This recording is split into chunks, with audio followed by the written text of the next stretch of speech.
Install Android 10 on Lava Z81 via LineageOS 17.1 GSI Treble ROM. Please check the description for important notes and all the download links.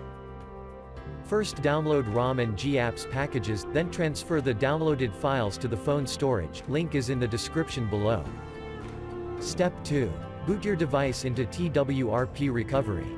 Once in TWRP, click on Wipe, Advanced Wipe, and select the check boxes, as shown in the image, excluding internal storage. Step 4. Swipe the button to wipe the device. Step 5. Go back to the recovery main screen, and tap on the Install button.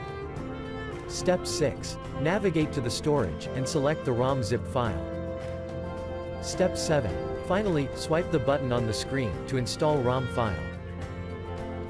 Step 8. Flash the GApps zip package, in the same manner.